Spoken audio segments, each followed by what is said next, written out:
Amém? Eu quero convidar os irmãos a abrirem suas Bíblias na carta de Tiago, capítulo 1. No último domingo nós meditamos no versículo de número 1. E hoje nós meditaremos nos versículos de 2 a 4. Meditando sobre a temática alegria intencional. Nós, como cristãos, precisamos viver uma alegria intencional. Tiago, capítulo 1, nos versículos de 2 a 4.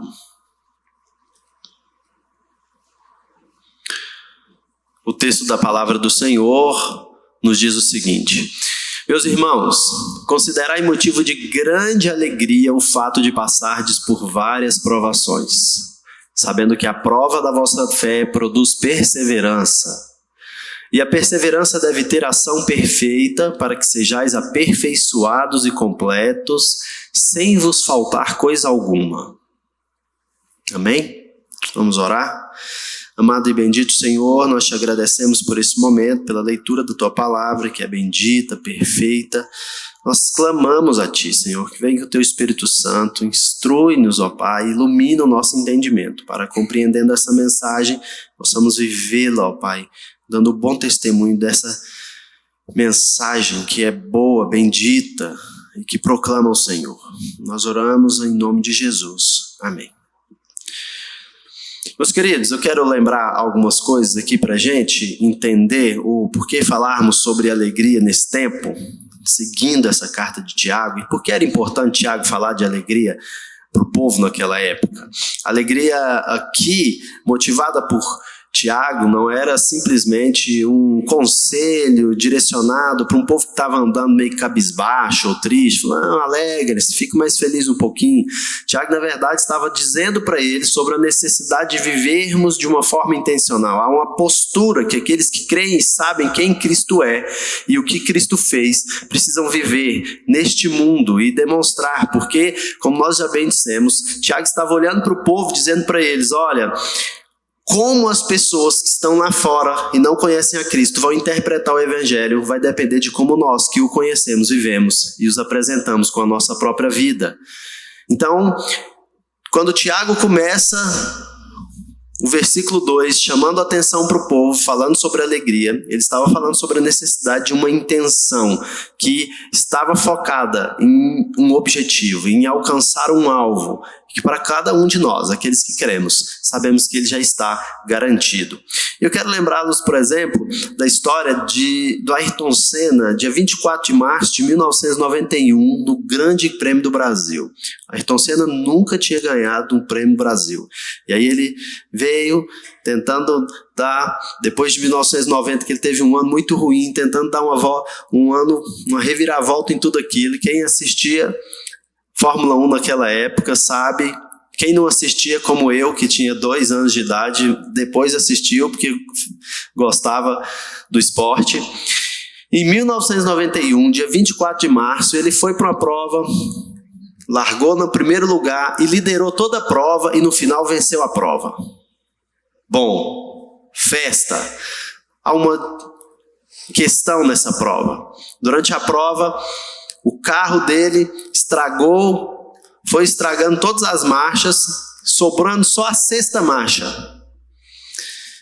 Não se passava marcha, hoje se passa a marcha no volante. Antigamente era igual o carro manual. Aqui. Ele precisou fazer a prova praticamente da metade para o final, com uma mão no volante e outra mão na marcha, segurando na 6ª marcha para não perder as outras marchas, e ele dirigindo a 300 por hora. Ayrton Senna venceu o Grande Prêmio do Brasil naquele ano, naquele dia, dirigindo um carro a quase 300, em alguns momentos a 300 por hora, né, e outros um pouco mais lento, mas de ponta a ponta, segurando com uma mão no volante e a outra na marcha. O esforço físico foi tão grande que quando ele terminou a prova, ele precisou ser retirado. As pessoas arrancaram ele de dentro do carro porque ele não conseguia. Não tinha força para sair do carro. E no final, subindo ao pódio, mesmo sem forças, ele conseguiu levantar o troféu. As dificuldades para ele ali naquele momento não o impediram de vislumbrar a vitória que ele precisava alcançar e que ele queria tanto alcançar depois de tantos anos correndo, mas não tendo vencido nenhuma prova no seu próprio país. Talvez para os que são mais novos, hajam outras histórias, outras pessoas que enfrentaram dificuldades, mas não perderam o objetivo. Mantiveram firmes no seu caminho até alcançar a vitória que eles desejavam. Há algo interessante nessa história do Ayrton Senna e de tantos outros que conquistam vitórias diante de tantas dificuldades. A vitória sempre vem com batalhas. E porque essas batalhas nos desafiam, nos chamam a uma postura diferente. Por isso, quem quer vencer tem que passar pela prova, vislumbrando a jornada e esperançoso de resultado, vivendo uma alegria intencional. Um atleta que treina para ganhar uma prova, ele treina todos os dias, se esforçando, passando por dificuldades, às vezes sofrendo lesões e se recuperando, e sofrendo lesões e se recuperando, e passando por mais dificuldade, até que o dia que ele chega na prova final e consegue alcançar a medalha. Ele não passa por isso tudo pensando em desistir o tempo todo. Ele pode até olhar para algumas circunstâncias e começar a pesar se vale ou não. Mas ele sempre tem uma postura de alegria intencional. Ele continua seguindo o seu caminho. Ele vai. Ele não ignora o que acontece. Ele não está simplesmente dizendo, apesar da dor, eu vou fingir que nada está acontecendo. Ele sabe exatamente a dificuldade. Mas ele está vislumbrando o resultado esperançoso. O que isso quer dizer para cada um de nós? Isso quer dizer que a vida cristã é uma jornada que nos transforma a imagem de Cristo, principalmente através de provas diárias.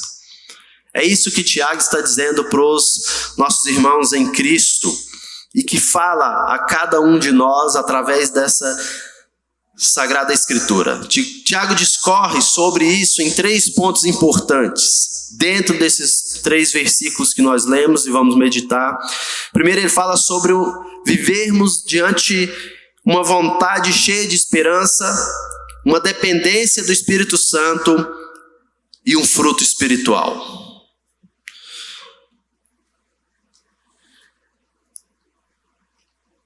O primeiro versículo de número 2, Tiago começa falando aos irmãos em Cristo sobre um confronto importante. Ele diz: meus irmãos, tenham por motivo de grande alegria o fato de passarem por várias provações. Alegria por passarmos por várias provações. Nós precisamos entender que quando cremos em Cristo Jesus, nós fomos colocados diante de uma realidade imediata. Nós fomos confrontados pela verdade do Evangelho que estávamos indo para a condenação eterna. Isso era a culpa, nada mais, nada menos, das nossas escolhas, dos nossos egos, da nossa idolatria. O Senhor disse, o salário do pecado é a morte, você tem escolhido o pecado todos os dias e por isso o caminho que você tem trilhado vai o levar à morte. O problema é que, se você morrer estando em pecado, você não tem mais solução. Mas Cristo veio então e morreu por nós e agora diz: se você crer em mim, se você acreditar em mim, se você entregar sua vida a mim, então eu pagarei o preço por você e de graça te darei a vida eterna. Se cremos nessa verdade e recebemos essa vida, ainda estamos trilhando uma jornada, e a palavra de Deus nos fala que essa jornada é um processo de santificação. Esse processo de santificação é a ação do Espírito Santo em moldar nossa vida à imagem de Cristo. A imagem de Cristo, então, é o grande prêmio, o troféu que nós almejamos. A verdade é que a palavra de Deus já nos disse que nós alcançaremos esse prêmio se cremos em Cristo Jesus. Então, um dia estaremos diante de Deus e todos nós estaremos moldados e forjados à imagem de Cristo. Nós sabemos que vamos chegar lá, mas não é pelo nosso próprio esforço. Mas nós precisamos caminhar nessa jornada lembrando dessa verdade. Nós precisamos de transformação. Crer no Evangelho transforma a nossa vida espiritual. Nós temos nova vida em Cristo, mas o nosso testemunho diário aqui nessa terra precisa ser moldado pelo Espírito Santo. Nós precisamos negar a vontade da carne, nós precisamos buscar obedecer ao Senhor todos os dias. Nós precisamos meditar na palavra de Deus dia e noite, para que a nossa mente seja transformada. A forma como nós pensamos, a forma como nós desejamos, precisa ser moldada. Nós precisamos de transformações, e isso acontece em várias áreas, pois nós somos seres inteiros. O Senhor não trata de nós só de uma parte. Se cremos em Cristo Jesus, nós somos tratados espiritualmente, mas nós ainda temos um corpo. Nós somos seres inteiros.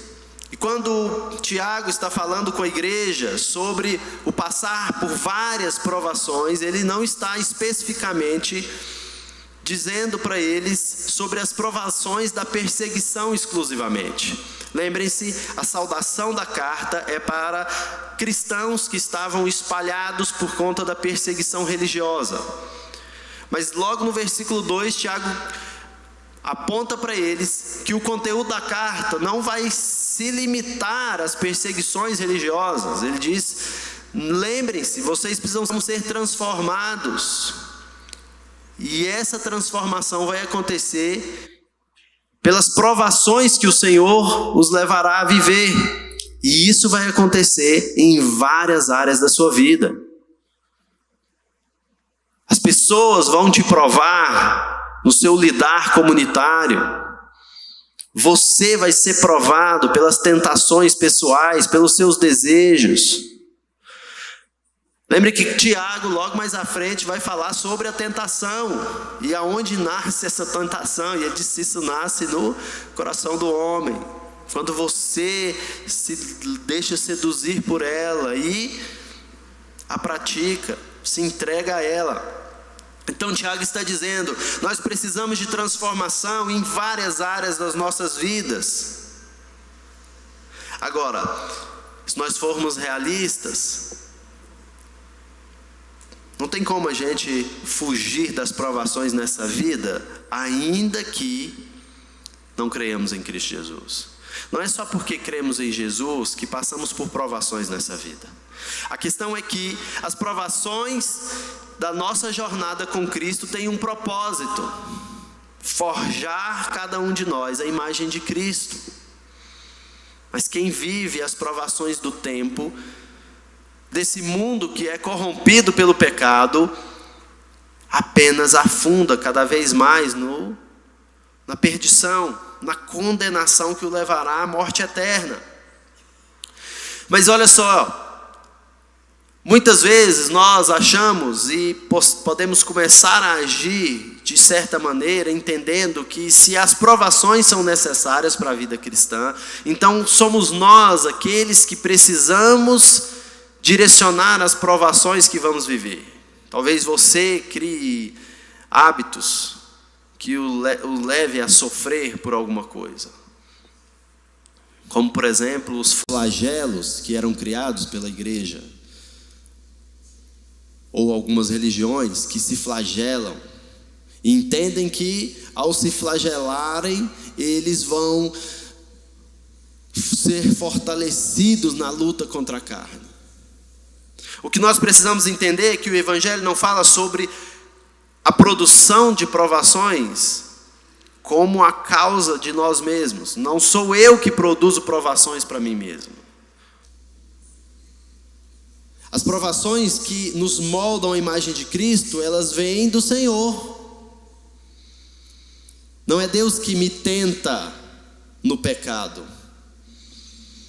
mas é Deus que me leva a desejar viver em santidade e precisar negar a vontade da carne, negar os prazeres do tempo, agir de forma íntegra e justa quando o mundo inteiro pede que eu seja fraudulento, enganador, mentiroso, corrupto.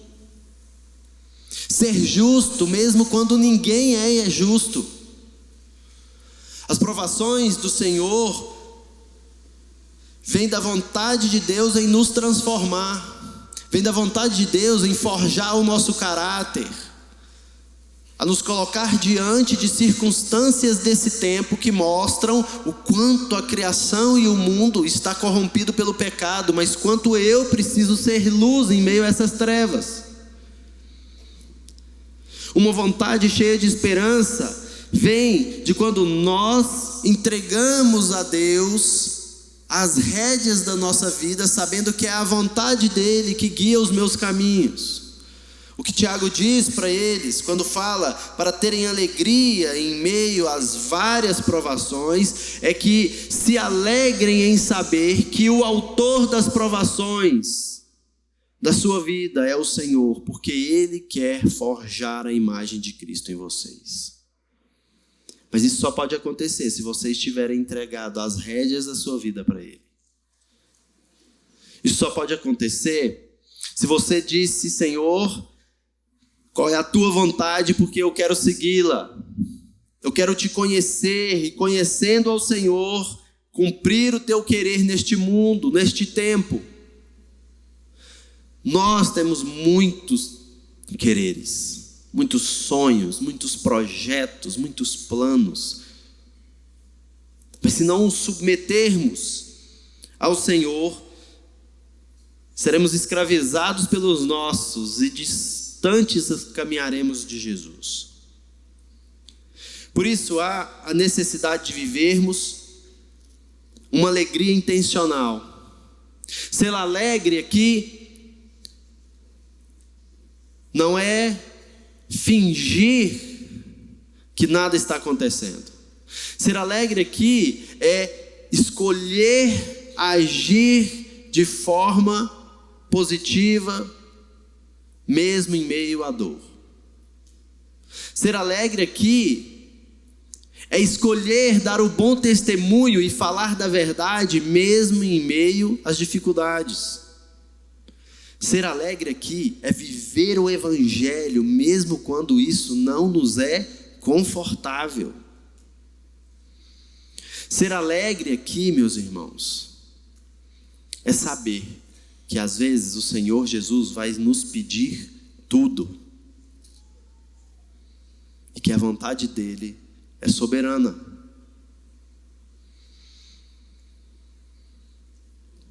Nós, pela graça e misericórdia do nosso Senhor Jesus Cristo, não vivemos sobre um campo de perseguição. Mas pesquise um pouco sobre os missionários que vivem em lugares de extrema perseguição religiosa. E quantos deles perderam tudo, muitas vezes. E esse tudo, para alguns, foram até a sua família.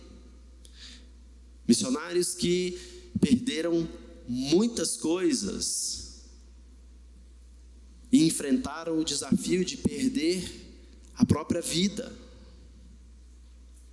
Quando o Senhor nos chama para viver o Evangelho, Ele nos chama por inteiro. O desafio da fé não é para um costume religioso ou para um clube. O desafio da fé é entregar tudo que temos, tudo que somos, a uma vontade que é perfeita, a viver uma vida intencional, ser alegre, porque eu sei que o Senhor está no controle da minha vida. Como as pessoas me veem vivendo o Evangelho? Eu sou como aqueles fariseus que faziam jejum e saíam escabelados, estrupiados, tristes, chorosos na rua. Estou fazendo jejum hoje, não fala comigo, estou estressado, faz 3 dias que eu não estou comendo. Meu Deus, esse cara piedoso demais.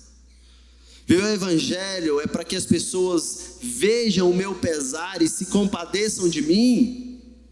Pelo contrário, a palavra de Deus nos leva a pedir que o Senhor se compadeça de nós, mas que através de nós as pessoas possam ver a alegria de viver a Cristo. Uma vontade cheia de esperança é somente quando nós estamos sendo guiados pela vontade de Deus e que a esperança toma conta da nossa vida, é que nós podemos fazer isso. Escolher ser alegre apesar das circunstâncias. Mas deixa eu te dizer uma coisa, o Senhor sabe que isso não depende só de nós. Se fosse só pela nossa força, nós não conseguiríamos viver uma vontade cheia de esperança a ponto de ser alegre de forma intencional.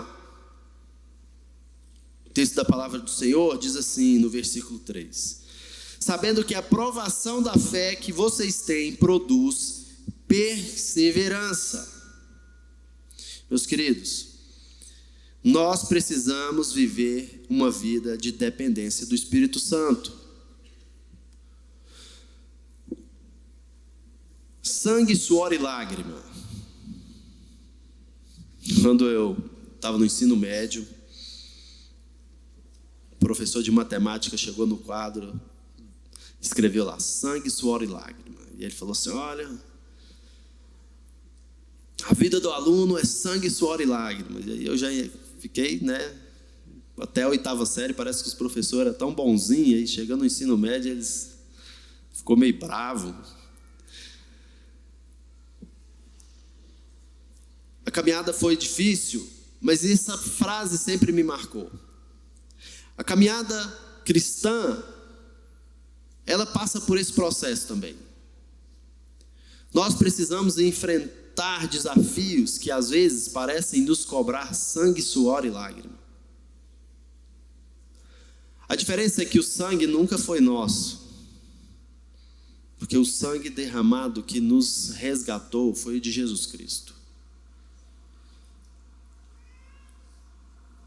E parece-me que o que mais o Senhor exige de nós são as lágrimas, de estarmos humilhados diante de Deus.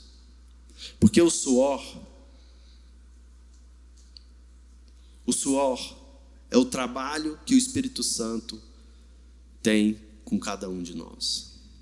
Meus queridos, nós precisamos depender do Espírito, porque o fardo para uma vida transformada e moldada à imagem de Cristo só pode ser levado por um poder sobrenatural. Por nós mesmos, pelas nossas próprias forças e as nossas próprias escolhas, nós sempre padeceremos diante os desafios da vida e as escolhas tão difíceis que nós precisamos fazer. Observem em circunstâncias N de um tempo corrompido, de uma sociedade tão corrompida. Às vezes você é levado a circunstâncias que você não tem escolha, a não ser saber que se fizer a escolha certa, vai perder a sua vida.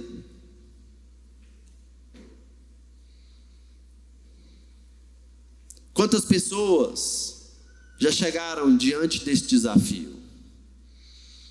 O quão difícil é para nós, por nós mesmos, escolher seguir um caminho que vai nos levar à morte.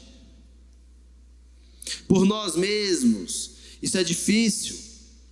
E olha que Jesus Cristo nos lembra, ele diz, olha, dar a sua vida por alguém que você ama é mais fácil. Imagina dar a sua vida por alguém que te odeia, pelo seu inimigo. Viver nesse mundo de forma a dar um bom testemunho, a cumprir a vontade de Deus, exige que nós estejamos dependendo do Espírito Santo em todo o tempo, porque a dependência do Espírito Santo produz em nós um fruto espiritual, a paciência. Lembra dos frutos do Espírito? Paciência é um deles. Um gomo desse, né? É só um fruto. Mas este fruto tem uma característica que é a paciência. A paciência, meus queridos, é a postura de sermos resilientes, a capacidade de seguir em frente apesar das dificuldades, a capacidade de caminhar em um caminho doloroso, sempre com foco no objetivo de esperança.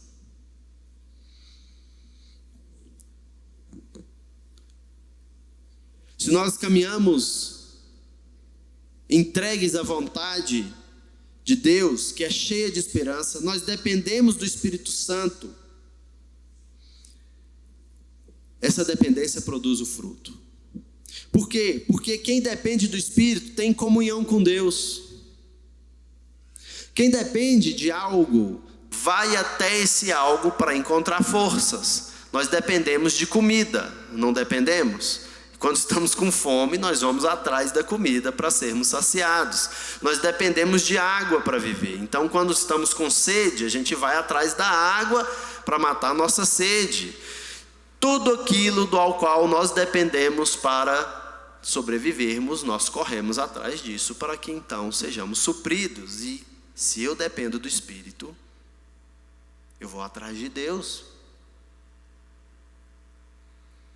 Se eu dependo do Espírito, eu tenho comunhão com Deus. E quem tem comunhão com Deus, compreende o seu propósito. Sem comunhão com Deus, nós não podemos entender a vontade de Deus. Sem comunhão com Deus, eu terei dificuldade em olhar para o tempo e observá-lo sobre a ótica da cosmovisão cristã. Eu terei dificuldade em olhar para o meu trabalho, para a minha vida cotidiana, e fazer escolhas que adorem o nome dEle, que glorifiquem o nome dEle. Eu terei dificuldade de vir até essa igreja, a reunião do corpo de Cristo, e terei dificuldade em adorá-lo. Quem depende do Espírito tem comunhão com Deus, e quem tem comunhão com Deus conhece o seu propósito, porque o propósito de Deus está na sua palavra. Nós estamos vivendo, na verdade, esses tempos parecem sempre estar surgindo novamente, porque o homem sempre quer ter o controle do sobrenatural. Por isso a sociedade cria milhares de religiões, porque o homem sabe da sua necessidade de se reconectar com Deus, mas volta e meia, na história da humanidade, o homem cria religiões que dão a ele o poder. Ele não quer soltar as rédeas. Mas muitos estão voltando às épocas dos profetas, porque eles querem ter a autoridade e o poder de, por eles mesmos, revelarem aquilo que Deus quer. Eles não querem se submeter a uma revelação do Senhor para que sejam proclamadores dessa verdade. Eles querem ser os autores dessa verdade. Eles querem ter autoridade, domínio sobre as pessoas. O mundo tem feito isso com todos. Enquanto vivermos nesse mundo, o pecado vai fazer isso conosco. Nos levar a circunstâncias de escravidão, onde nós somos escravos do pecado. Mas se nós compreendemos a verdade, precisamos depender do Espírito Santo, assim como o próprio Tiago disse no capítulo 1, nós seremos escravos de Deus. Eu dependo dele, eu vou até ele, eu busco a ele, e é ele que age em minha vida. Ele me molda, e as provações que vêm me fazem alegres. É como um músculo quanto mais é exercitado, mais ele cresce e ganha força. Se nós dependemos do Espírito Santo, as provações nos trazem alegria, as provações são motivo de alegria. Eu sempre olho para elas com esperança, eu sei que elas estão vindo, eu sei que elas vêm de Deus, e quando elas chegam, eu sinto o cuidado de Deus na minha vida, e por isso prossigo, conheço o propósito dele e dou testemunho de fé, porque o fruto espiritual nasceu na minha vida. Em Mateus capítulo 5, verso 48, Jesus fala sobre algo importante que está em conexão com esse versículo de número 4 de Tiago. Mateus 5, 48 diz, deixa eu abrir aqui.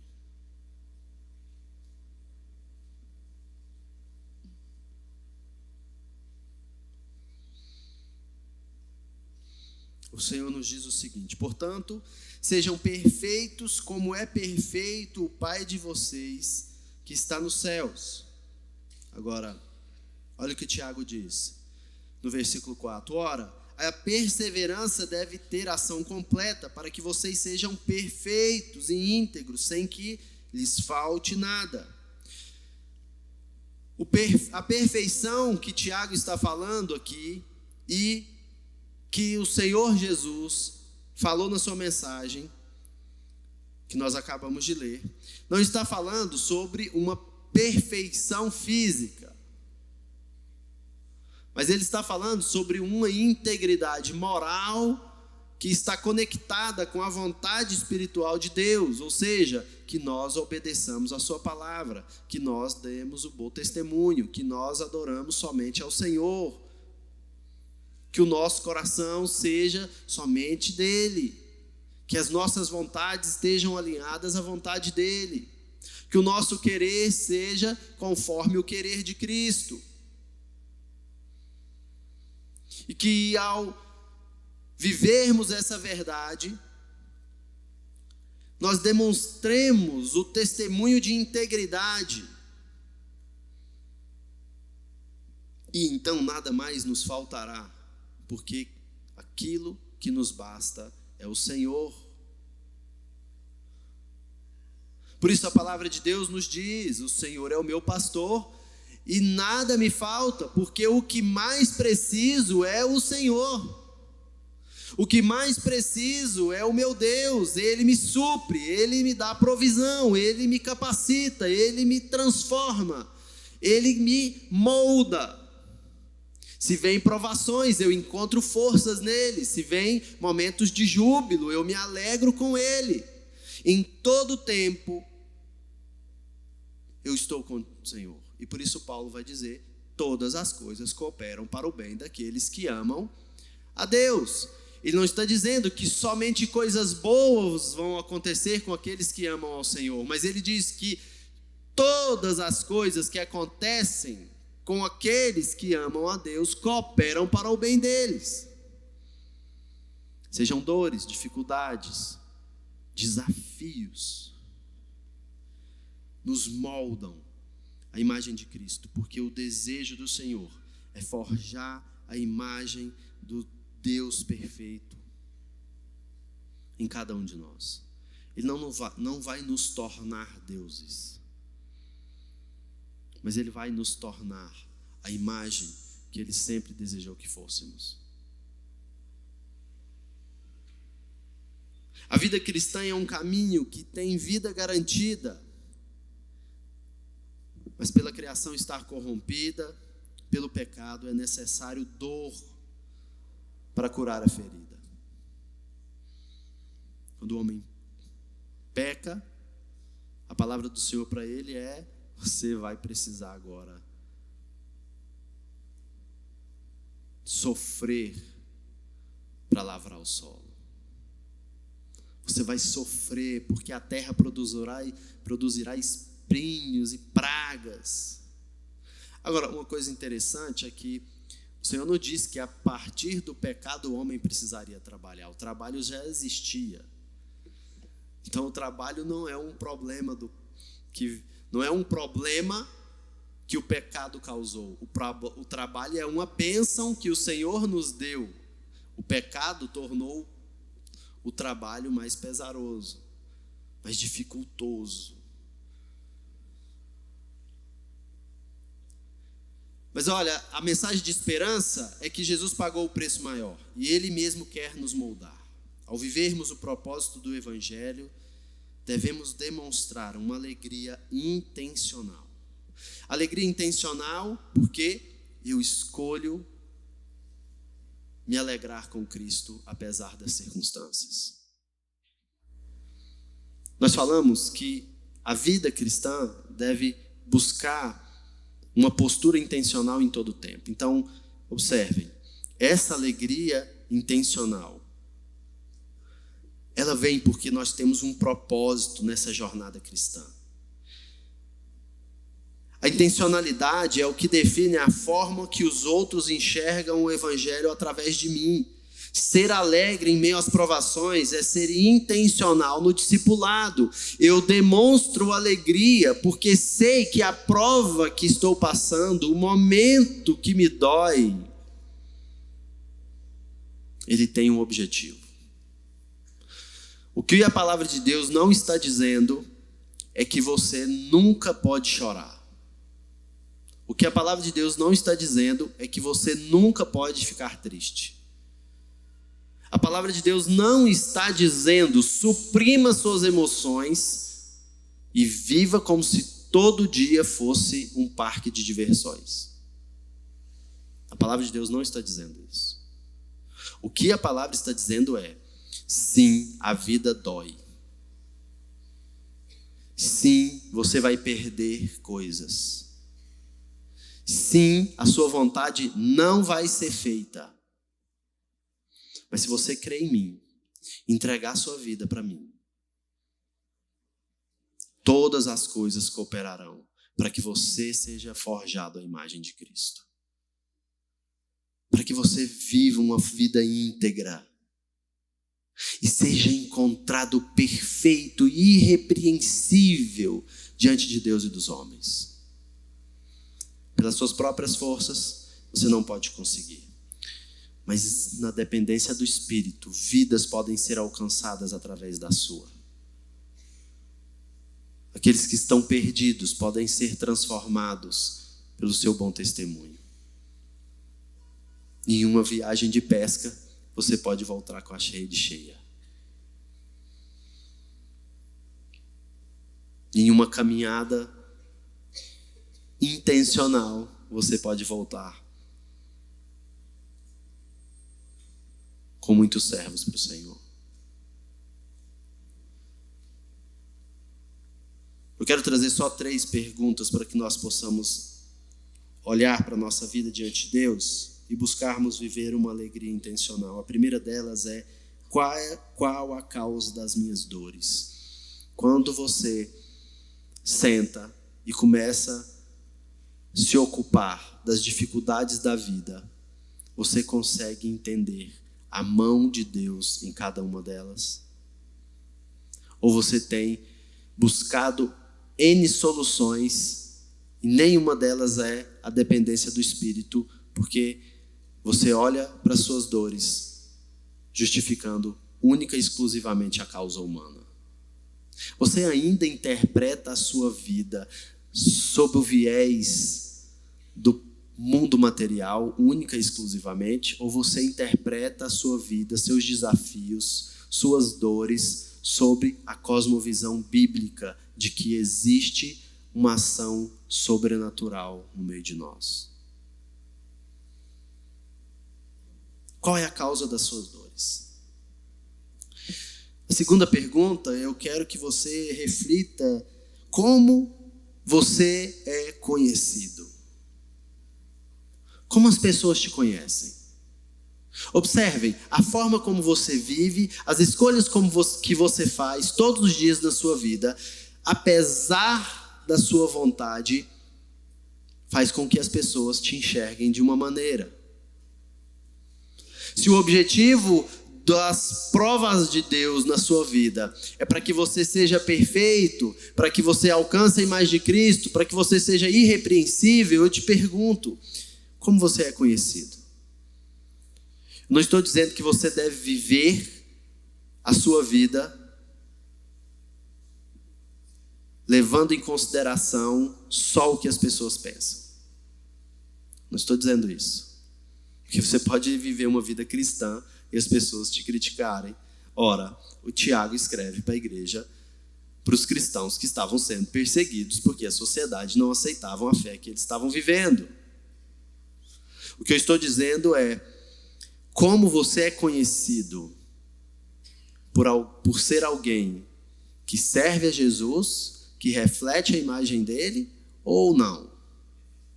As pessoas que te conhecem e que convivem com você, sabem que você é cristão? O ambiente que você trabalha, a sua família, os seus amigos, os seus colegas, os seus parceiros, ou até mesmo os seus desafetos, sabem que você entregou sua vida para Jesus e por isso busca viver conforme a vontade dele? Você é intencional na sua postura ao ponto de que as pessoas sabem quem você é? E por último, uma pergunta que nós precisamos encontrar em Cristo todos os dias. A resposta é: quem é você?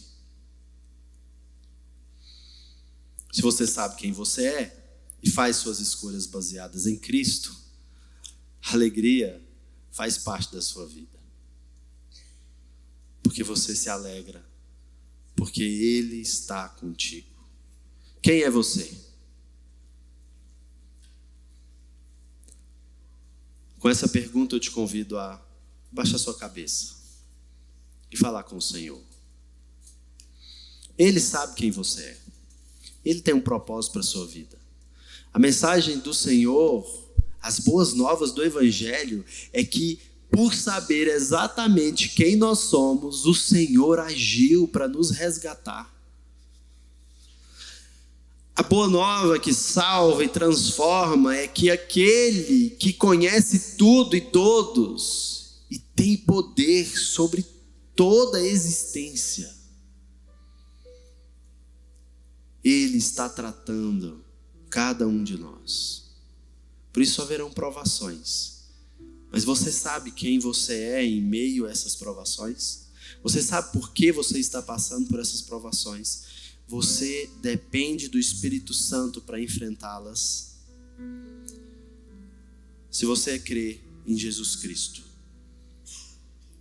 busque no Senhor ajuda para enfrentar essas dificuldades. Você sabe as dores que você tem passado, os desafios que tem vindo. O Senhor tem tratado você de forma pessoal. Por isso, busque Ele. Ele sabe como te sustentar e prover o descanso por esse tempo de turbulência. Ele é o autor da vida. Ele tem um propósito para você. Por isso, encontre nele, busque, dependa dele, tenha comunhão com Deus. Viva de tal maneira conectada à vontade de Deus, que a esperança viva do Senhor te faça caminhar. Que a paciência, que é fruto do Espírito, brote na sua vida. Mas eu quero, nesse momento também, falar com você que talvez ainda não tenha entregado sua vida para Jesus. Que tem ouvido essa mensagem, que conhece o Evangelho, mas ainda não fez um compromisso de fé, de entregar tudo que você tem, quem você é, toda a sua vontade nas mãos de Cristo, para que, segurando as rédeas da sua vida, Ele possa te guiar à estatura perfeita.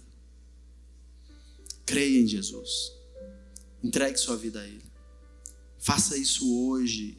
O tempo de entrega é agora.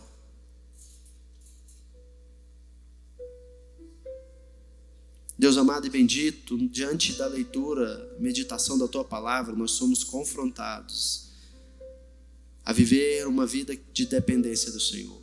Sabemos que as provações vêm, Senhor, e elas são diversas. O Senhor quer nos tratar, às vezes emocionalmente, ou em outros momentos fisicamente. Passamos por doenças, tragédias, dores, perdas, ganhos. O Senhor nos trata através da vitória, mas também nos trata através da derrota. O Senhor está agindo. Nós cremos nessa verdade. O Teu Espírito Santo age na vida daqueles que buscam viver para a Tua glória.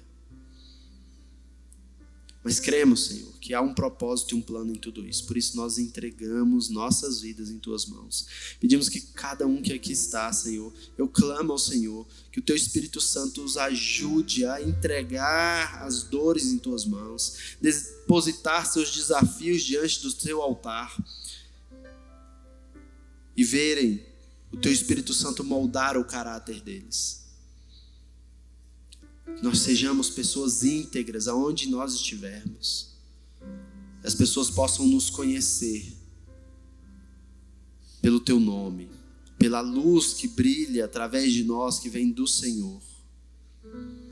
Ó Santo Espírito de Deus, liberta aqueles que estão cativos ainda do pecado, que eles sintam, Senhor, o desejo, o anseio alegre de Te conhecer e de viver na Tua presença todos os dias da vida deles. Nos desperte para a vida, Senhor. Nós cremos e confiamos que Tu és poderoso para agir, porque todo o poder está em Tuas mãos. Faz a Tua vontade em nossa vida. Assim oramos a Ti em nome de Jesus. Amém.